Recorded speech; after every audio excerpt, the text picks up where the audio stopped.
And just like that, we have hit the end of 2020, as this will be my final newscast of the 2020 year here for WLEW Radio in Bad Axe, Michigan. Of course, personally, my hope is that I will not be doing my final newscast at WLEW in Bad Axe at the end of 2021. I hope to be somewhere else by then, but the right thing will happen at the right time, as many people, including Meredith Gorman and others, have told me quite well. Here's to another year. Hopefully we'll be better than last year because of the coronavirus and all the things that have happened then. Here's to 2021 and my final newscast of 2020.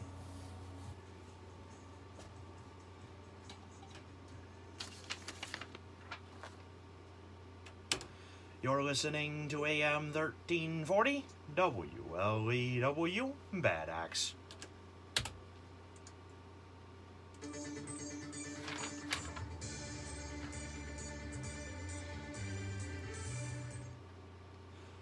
Here is a look at your latest international and national news from the WLEW News Center and the Associated Press. My name is Tom Green. New police body camera footage shows that police stood by for several minutes without offering first aid to Andre Hill after he was shot by an officer in Columbus, Ohio. Hill was a 47-year-old black man who died after being shot on December the 22nd by a white officer. The footage shows that at one point, two officers handcuffed Hill but did not offer any aid. Police Chief Thomas Kinlon says he was horrified by the lack of compassion shown in the videos. Officer Adam Coy was the one who shot Hill. He was fired this week and remains under investigation. Britain has completed its economic break from the European Union. It ended a 48-year partnership with a trading bloc and started a new, more distant relationship between Britain and its continental neighbors. The single market and customs union allows people, goods, and services to flow freely across more than 24 countries. A different trade deal took effect, bringing new restrictions and red tape.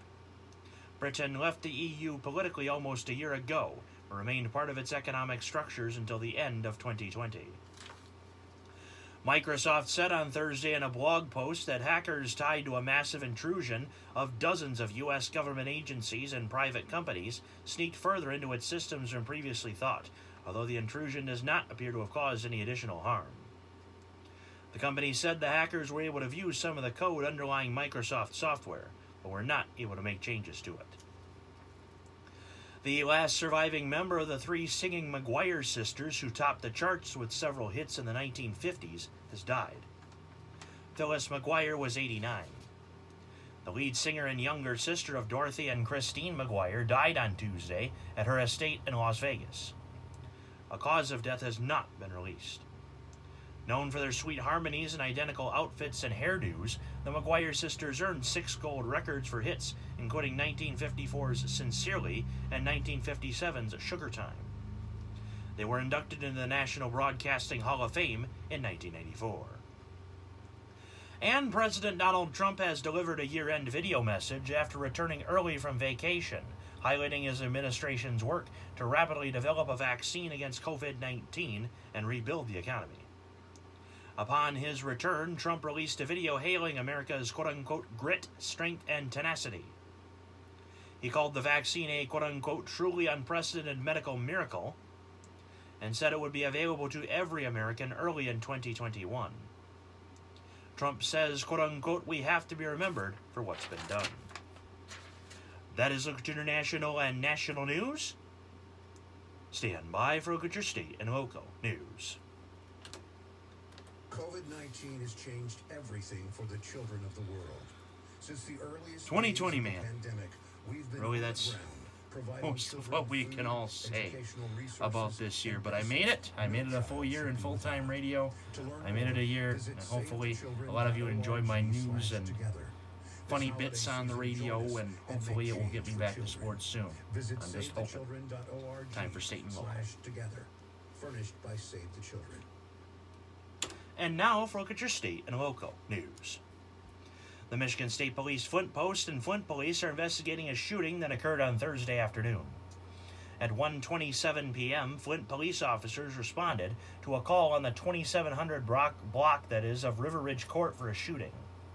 The victim sustained a single gunshot wound and was transported to Hurley Medical Center in Flint. The victim was listed in critical condition. The investigation is ongoing. If you have any information related to the incident, you are asked to contact Detective Trooper Caleb Pratt at 810-237-6953. That's 810-237-6953.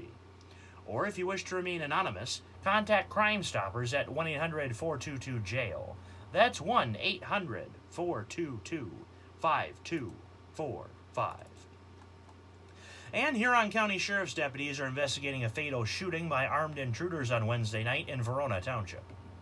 Huron County Sheriff Kelly Hansen said his detectives responded to the report of the shooting on Rapson Road at 11:19 p.m. The caller said their dad had been shot by an unknown individual. Responding deputies and Bad Axe police officers arrived shortly thereafter and cleared the scene to get the residents and victim. What they found once inside was an unresponsive 59-year-old man laying on the floor with 2 gunshot wounds. He had been residing there with his 11 and 20-year-old sons who were unharmed. The victim was quickly taken to Thumb McLaren Hospital by Central Huron EMS, where he was pronounced dead. Deputies were told by the 2 sons they were all in different rooms of the house when the youngest heard a door opening. He then quickly went to tell his dad when 2 armed assailants with handguns appeared and shot the father. From the sheriff's office understanding, they yelled at the victim while he laid on the floor, making reference to wanting, quote-unquote, the money. The victim was then further physically assaulted by one of the assailants while the youngest son attempted to lock himself in a bathroom. He was then removed from the bathroom after one of the assailants kicked the door in and escorted him to another room to tell him to lay on the floor. During this time, the 20-year-old had taken cover in another room. The assailants then left, which enabled the 2 sons to contact dispatch for help. The tragic incident took place over a matter of minutes. The assailants were described as wearing black ski masks, black leather coats, black gloves, and black khaki-type pants. It was unknown how they came to or left the scene. Michigan State Police Crime Lab personnel arrived around 3:30 to process the scene. Huron County Medical Examiner's Office will be making arrangements for an autopsy in the near future. Hansen said this investigation will continue on throughout the day and the days to come. At this time, it's believed the assailants targeted the specific residence either because of past residents or the current, who apparently have not been there that long. Anyone who may have seen any vehicles in the Rapson Road area during the incident's time frame, especially near the Sullivan Road intersection, is asked to call Huron Central Dispatch at 989-269-6421. That's 989-269-6421. They also ask that anyone who may have any information about this incident to do the same. The victim's name has been released. It is Ricky H. Bailey, age 59, of Bad Axe. Several tips have come in throughout the day, which Central Dispatch is appreciative of. They are being followed up on and will continue tomorrow and the days to come. No further information is available at this time. That is Look at Your State and Local News. Stand by for Look at Your Thumb Area Obituaries. Papa, why can't we telegraph while riding a horse? Son, there ain't no one to blame. Investigations, coronavirus, and everything in between. 2020 in a nutshell, and as I said in the first break, 2020, man. 2020, man. One obituary, and that will do it for the final newscast of yours truly, Tom Green, in 2020. Thank you all for your support. Let's have a better 2021. And now for Look at Your Thumb Area Obituaries. WLEW has one obituary to report for tonight, Thursday, December 31st, 2020. James Dale Ricker, age 86, of Caseville, passed away on Wednesday, December 30th at his home under hospice care.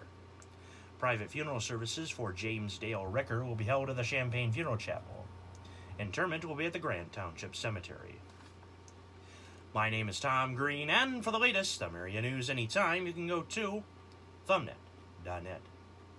And for the complete list of Thumb Area obituaries anytime, you can also go to thumbnet.net.